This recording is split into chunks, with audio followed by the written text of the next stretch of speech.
کہ یا ایھا الذین آمنوا کتب علیکم الصیام کما کتب علی الذین من قبلکم لعلکم تتقون، کہ اے لوگوں جو ایمان لائے ہو، تم پر روزے فرض کر دیے گئے جیسا کہ تم سے پہلے لوگوں پہ فرض کیے گئے تھے، تاکہ تم میں تقوی پیدا ہو جائے۔ یہ آیت ہجرت کے بعد 18 مہینے کے بعد مدینہ میں نبی کریم صلی اللہ علیہ وسلم پر نازل ہوئیں، اور اس کے ساتھ ہی روزے قیامت تک کے لیے امت مسلمہ پہ 1 مہینے کا یہ ٹریننگ پروگرام مقرر کر دیا گیا۔ اس سے پہلے جو ہے وہ ہر مہینے کے 3 روزے آپ صلی اللہ علیہ وسلم رکھا کرتے تھے، اور آپ کی پیروی میں آپ کے صحابہ بھی یہ رکھا کرتے تھے۔ اب یہ روزے جو ہم پر فرض کیے گئے ہیں، اس کا مقصد جو بتایا گیا وہ یہی ہے کہ اس کے ذریعے سے تاکہ تم میں تقویٰ پیدا ہو جائے۔ تو ہم دیکھتے ہیں کہ پہلے صوم کے معنی کیا ہیں۔ آپ سب جانتے ہوں گے کہ صوم کا مطلب ہے روکے رکھنا اپنے آپ کو۔ اہل عرب کے ہاں یہ لفظ استعمال ہوتا تھا ان خاص گھوڑوں کے لیے جنہیں جنگی مہارتوں میں کے لیے تیار کیا جاتا تھا۔ گھوڑے جو ہیں وہ ان کی ایک ٹانگ، خاص الخاص اور چہیتے گھوڑوں کی ایک ٹانگ باندھ دی جاتی تھی، اور باری باری مختلف ٹانگیں باندھی جاتی تھیں۔ 3 ٹانگوں پہ اسے کھڑا رکھا جاتا تھا، بھوکا پیاسا رکھا جاتا تھا، اور ایک شدید مشقت کے ساتھ، دیکھیں جو چیز چہیتی ہوتی ہے، پیاری ہوتی ہے، عزیز ہوتی ہے، اس کو تو ہم بڑے لاڈ سے پالتے ہیں نا، لیکن یہاں پر ہمیں ایک بڑی چیز نظر آ رہی ہے جو ڈفرینٹ سی بھی ہے، کہ ان کی جائز ضرورتوں سے بھی ان کو دور رکھا جائے۔ تو اس ٹانگ باندھنے سے ہوتا کیا تھا کہ ہم جانتے ہیں کہ گھوڑا جو ہے وہ 3 ٹانگوں پہ سو نہیں سکتا، تو جب اس کی ایک ٹانگ باندھ دی جاتی تھی تو وہ سو بھی نہیں پاتا تھا، پھر اسے کئی کئی گھنٹے جو ہے وہ کھانا نہیں دیا جاتا تھا، اور ساتھ ہی اس کو دھوپ میں کھڑا رکھا جاتا تھا۔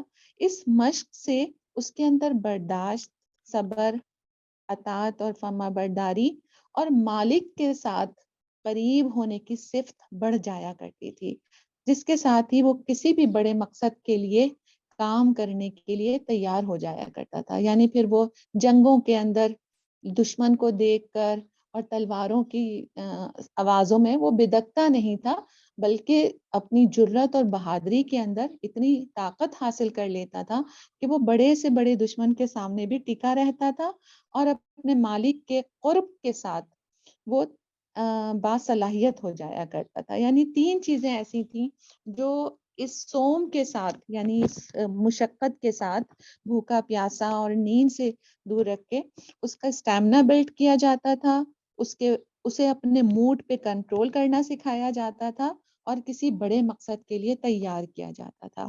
اب اللہ تعالیٰ نے اس آیت کے اندر جو یہ لفظ صوم استعمال کیا ہے، اس سے ہمیں یہ بات سمجھائی ہے کہ یہ 1 مہینے کے ٹریننگ پروگرام سے، جس میں جائز ضروریات سے بھی روکا جا رہا ہوتا ہے، اور کچھ مزید اضافی مشقت اور کام بتائے جا رہے ہوتے ہیں، جس میں ہم یہ دیکھتے ہیں کہ جس وقت ہمیں بہت شدید نیند ہوتی ہے اس وقت ہمیں اٹھا کے کھڑا کیا جا رہا ہوتا ہے، اور جس وقت ہمارا کھانے پینے کا کوئی موڈ نہیں ہوتا اس وقت ہمیں سحری کے اندر برکت کے سے اللہ اسی طرح رات کے وقت افطاری کرنے کے بعد جب ہم بہت زیادہ کھانے پینے کے بعد ایک تھوڑی سی سستی ہم پر طاری ہو رہی ہوتی ہے، تو عشاء کی نماز کے ساتھ ہی ایک اضافی تراویح کی نماز ہم پر مقرر کر دی جاتی ہے۔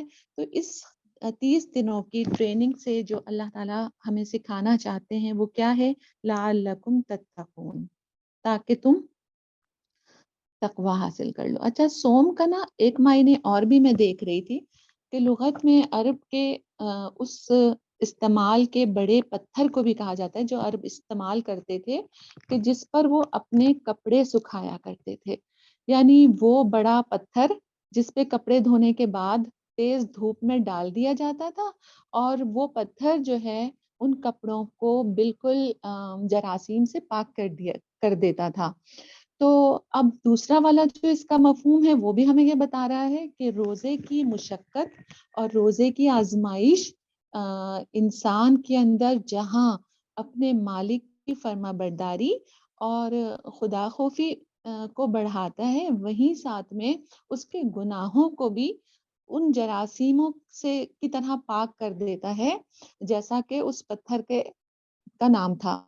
یعنی وہ پچھلے جو گناہ ہوتے ہیں اور جو ہماری زندگیوں کے اندر اللہ تعالیٰ سے ڈرتے ہوئے بھی بشری کمزوریوں کے سبب کچھ نہ کچھ ہوتا ہی رہتا ہے، تو روزے کی ٹریننگ جو ہے اور رمضان سے گزرنے کے بعد گناہوں سے بخشش اور پاکی اور صفائی کا بھی ایک بڑا زبردست انتظام اس عبادت کے ساتھ رکھ دیا گیا ہے۔ اب ہم اگلے لفظ تقویٰ کو ذرا اور غور اس پر تدبر کرتے ہیں کہ تقویٰ اصل میں خدا خوفی کا نام ہے، اللہ سے ڈرنے کا نام ہے، دنیا میں گناہوں سے بچتے ہوئے زندگی گزارنے کا نام ہے، اور دراصل اس شعور اور احساس کا نام ہے جو ہمیں اللہ کی اطاعت و فرما برداری کے قریب کر دینے والا ہو۔ ایک حدیث ہے، حضرت ابو ذر جندب بن جبادہ اور حضرت ابو عبد الرحمن معاذ بن جبل سے روایت کرتے ہیں کہ نبی کریم صلی اللہ علیہ وسلم نے فرمایا کہ تقویٰ اصل میں یہ ہے کہ تم جہاں کہیں بھی ہو اللہ سے ڈرتے رہو، اور گناہ ہو جانے کے بعد نیکی، یعنی ہم تو یہ سمجھتے ہیں کہ شاید گناہ نہ ہونے کا نام تقویٰ ہے، لیکن یہ حدیث ہمیں واضح کر رہی ہے کہ انسان وہ ہیں جن سے جو اللہ سے ڈرتے بھی ہوں گے، لیکن یہ بھی عین ممکن ہے کہ ان سے گناہ ہو جاتے ہوں گے۔ تو تقویٰ کیا ہے کہ گناہ ہونے کے بعد نیکی کرو، وہ نیکی گناہ کو مٹا دے گی اور تمہیں پاک و صاف کر دے گی۔ پرہیز کرنا، بچنا اور ڈرنا، لیکن شرعی اصطلاح میں اللہ کا خیال رکھتے ہوئے اطاعت کرنا اور گناہوں سے بچنا، اللہ کو خوش کرنے والے کاموں کو کرنا اور اللہ سے کو ناراض کرنے والے کاموں کو ترک کر دینا، یعنی در حقیقت یہ تقوی لفظ جو کہ قرآن مجید میں 257 ٹائمز آیا ہے، دل کی اس کیفیت کا نام ہے جس سے بندے اور رب کا تعلق مضبوط ہوتا ہے، اور جس کی بڑی اچھی تشریح حضرت عمر سے حضرت معاذ نے جب پوچھا کہ تم جانتے ہو تقویٰ کیا ہے، تو فرمایا گیا کہ خاردار راستے سے کبھی گزرے ہو، دامن بچا کر نکلنے کا نام تقویٰ ہے۔ دراصل دنیا جو ہے وہ ایک خاردار وادی ہے، یہاں پر قدم قدم پر گناہوں کی لذت انسانوں کے سامنے آتی ہے، اور لوگوں کے حقوق کی ادائیگی بھی سامنے ذمہ داری بن کر آتی ہے۔ تو ان ادائیگیوں کو، حقوق کی ادائیگیوں کو پورا کرنا اور اپنے گناہوں کو خواہشات نفس کی طرف الجھنے سے، اس کے کانٹوں سے بچا کر گزرنے کا نام جو ہے وہ تقویٰ ہے۔ عمر بن عبدالعزیز فرماتے ہیں کہ تقویٰ دن کے روزوں، رات کی عبادت اور لوگوں کے درمیان خلط ملط ہونے کا نام نہیں۔ دراصل تقویٰ یہ ہے کہ جس چیز کو اللہ نے حرام کیا اسے چھوڑ دیا جائے، اور جسے اللہ نے فرض کیا اسے ادا کیا جائے۔ یعنی ہر جگہ اس بات کا خیال کہ وَهُوَ مَعَكُمْ أَيْنَمَا كُنْتُمْ، وہ تمہارے ساتھ ہے جہاں بھی تم کہیں ہو، اور وہ اللہ جو تمہاری حبل الورید سے بھی قریب ہے۔ یہ ہے تقویٰ۔ اب دیکھیے کہ اللہ تعالیٰ 30 دن کی اس ٹریننگ کے اندر اس تقویٰ کو بڑھانے کے لیے سارے انتظامات فرما دیتے ہیں کہ جائز ضروریات سے روکا، کچھ اضافی عبادتوں کی طرف رغبت دلوائی اور ان کو لازم کر دیا گیا، لیکن ساتھ ہی اللہ تعالیٰ نے جو تقویٰ بڑھنے سے ایمان بڑھتا ہے اور روزہ رکھنے کی مشقت اور قرآن سے تعلق کے نتیجے میں جو اللہ کے ہر وقت حاضر و ناظر سامنے ہونے کا احساس پڑتا ہے، تو اس کے ذریعے سے وہ قوت جو ہمیں باقی 11 مہینوں کے اندر گناہوں سے بچانے کے لیے ضرورت تھی اس کو بڑھا دیتے ہیں۔ اور یہ ہم نے دیکھا ہی ہے کہ رمضان ہر گناہ گار کے لیے بھی نا کچھ نیکی کرنے کا جذبہ اس کے اندر پیدا کر ہی رہا ہوتا ہے، اور ہر دفعہ رمضان نیکوکاروں کے لیے مزید اللہ سے قریب ہونے کا جذبہ بھی پیدا کر رہا ہوتا ہے. یعنی ہمیں ایسا نظر آتا ہے کہ ایک ایسا سازگار اجتماعی ماحول بن جاتا ہے جس میں ہر شخص کو روزہ رکھ کر گناہ کرتے ہوئے شرم محسوس ہو رہی ہوتی ہے، اور ہر دل کے اندر یہ خواہش پیدا ہو رہی ہوتی ہے کہ میں مزید کچھ نیکی کے کام کروں. تقویٰ کے اس اہتمام کو بڑھانے کے لیے جو سب سے اہم ترین چیز ہے وہ کسی نے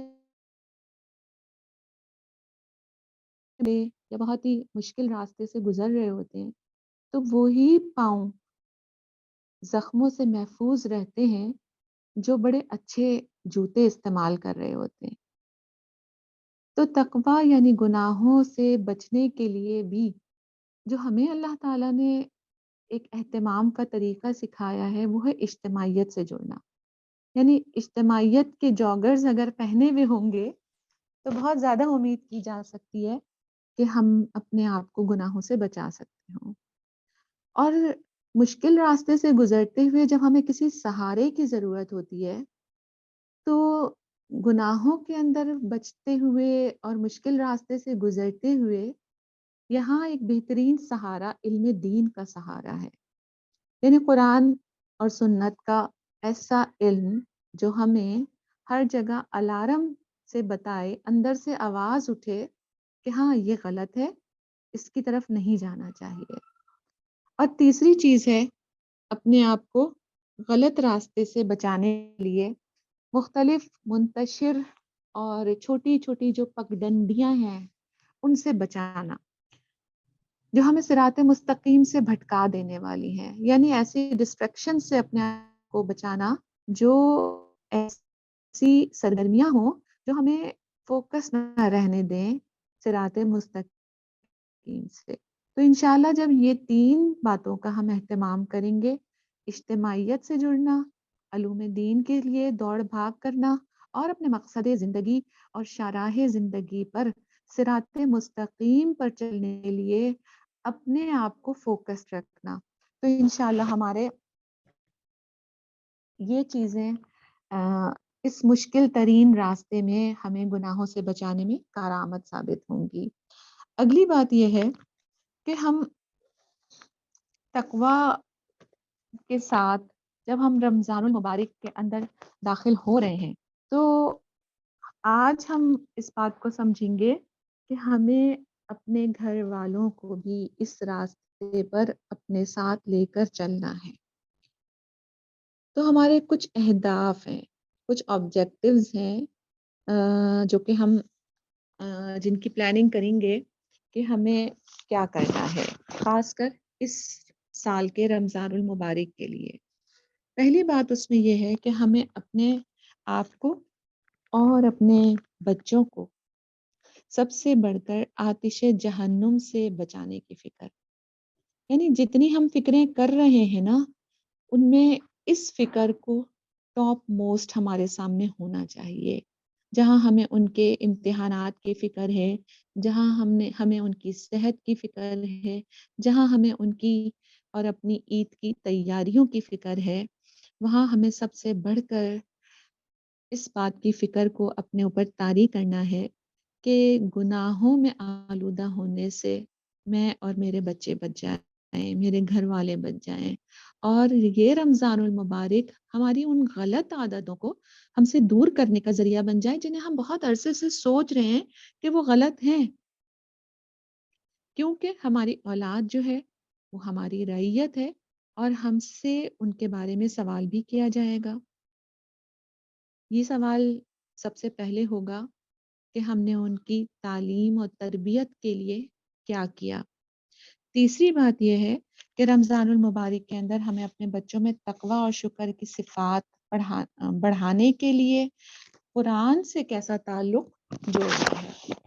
دیکھیے جب بھی ہم کوئی کام کوئی فکر کوئی چیز اپنے سامنے لے آتے ہیں نا تو ہم اس کے لیے ایک بڑی زبردست منصوبہ بندی کرتے ہیں. منصوبہ بندی کیے بغیر صرف اس کا ذکر کرتے رہنے سے وہ کام ہو نہیں جاتا. اگر ہمیں پیاس لگ رہی ہوتی ہے تو ظاہر ہے ہم اس کے لیے بھی کوئی کوشش ہی کرتے ہیں اور پانی کا انتظام کرتے ہیں، تو اس پانی کو بھی ٹائم پہ بھرنا بھی ہوتا ہے، ٹھنڈا بھی کرنا ہوتا ہے، اس کے لیے بوتلیں اور گلاس کا بھی انتظام ہوتا ہے، اور پھر ہمیں اٹھ کر فریج سے بوتل نکالنی بھی پڑتی ہے۔ یہ ساری چیزیں ہمیں اس پیاس کو بجھانے کے لیے، یعنی ایسا نہیں ہوتا کہ بس ہم نے کہا کہ مجھے پانی چاہیے اور پانی ہمارے سامنے آ جائے، بلکہ اس کے لیے پیچھے منصوبہ بندی بھی ہوتی ہے اور اس کے مطابق عمل بھی ہوتا ہے۔ تو ہمیں ایسا رمضان گزارنے کے لیے کہ جس میں ہم رمضان کا اصل مقصد اللہ سے قریب ہونا، نیکیوں میں اضافہ ہونا، گناہوں سے اور غلط عادتوں سے اپنے آپ کو بچانا، اس کے لیے جو ہمیں منصوبہ بندی کرنی ہے، اور میں چاہوں گی کہ اگر اس وقت آپ اپنے ہاتھ میں کوئی کاغذ اور قلم لے لیں تو وہ بہت فائدہ مند رہے گا، کیونکہ ہم جو چیزیں سنتے ہیں وہ کافی حد تک ہمارے ذہن سے نکل بھی جاتی ہیں۔ تو ہمیں منصوبہ بندی کرنی ہے، اور اس منصوبہ بندی کے لیے ایسا نہیں کہ بس میں اور آپ اپنے ذہن میں کوئی خاکہ بنائیں اور وہ ایک ڈکٹیٹر کی طرح اپنے فیملی کے سامنے رکھ دیں کہ جیسے ہی رمضان شروع ہوگا ہماری روٹین یہ اور یہ ہو جائے گی، بلکہ ہمیں اس منصوبے کو بنانے کے لیے اپنی فیملی میٹنگ کو کال کرنی چاہیے، یعنی ہم گھر کے اگر 5-7 لوگ جتنے بھی ہیں، ہم ان کے ساتھ ایک مشاورت کریں جس میں رمضان کی اہمیت پر بات چیت ہو، جس میں اللہ تعالیٰ نے جو ہمیں آیات، احکامات، احادیث رمضان کے بارے میں بتائے ہیں قرآن اور سنت کے ذریعے سے، ان کو ڈسکس کرنا چاہیے۔ نبی کریم صلی اللہ علیہ وسلم اور صحابہ کے جو معمولات شعبان سے ہی رمضان کی تیاری کے لیے ہوتے تھے انہیں ڈسکس کرنا چاہیے، اور پھر رمضان بچوں کے ساتھ مل کر رمضان کو بھرپور طریقے سے گزارنے کے لیے یا سیلیبریٹ کرنے کے لیے ایک پلانر بنانا چاہیے اور پریکٹیکل کاموں کی فہرست بنانی ہوگی۔ اس میں جو چیز مجھے لگتا ہے کہ ہم سب سے پہلے اس کا ماحول کیسے بنائے نا، ماحول بنانے کے لیے بڑی اچھی بات ہے، جیسے ہم اپنی روزمرہ کی روٹین کے اندر کوئی بہت ہی ہمارے لیے کوئی اسپیشل مہمان آنے لگتا ہے تو ہم اٹھتے بیٹھتے اس کا ذکر کر رہے ہوتے ہیں۔ مثال کے طور پر اگر ہمارے بھائی آ رہے ہیں اور ہمارے بچے جو ہیں وہ بڑے عرصے بعد اپنے ماموں کو ملاقات کرنے لگیں گے، تو ہم کھانے میں اور بچوں کو اسکول بھیجتے ہوئے تیاری کرواتے ہوئے بار بار ذکر کر رہے ہوتے ہیں کہ بھئی ماموں کے آنے میں اتنے سے دن رہ گئے ہیں، اور دیکھو تمہارے ماموں کو یہ باتیں پسند ہیں، ان کے سامنے یہ کرنا، اور یہ باتیں ان کو ناپسند ہیں تو یہ تم نہ کرنا، تاکہ اس کے ذریعے سے وہ جب ہمارے پاس رہ کر جائیں تو وہ بہت خوش ہوں۔ تو یہ بار بار کا تذکرہ کیا کرتا ہے، ایک ماحول بنا رہا ہوتا ہے، اور ہماری وہ خوشی جو ہم اپنے بھائی کی آمد کے اوپر کر رہے ہوتے ہیں تو اس کا اظہار کر رہے ہوتے ہیں، تو ہمارے بچوں کے اندر اور ہمارے فیملی ممبرس کے اندر وہ خوشی خود بخود اپنا دل میں جگہ بنانا شروع کر دیتی ہے۔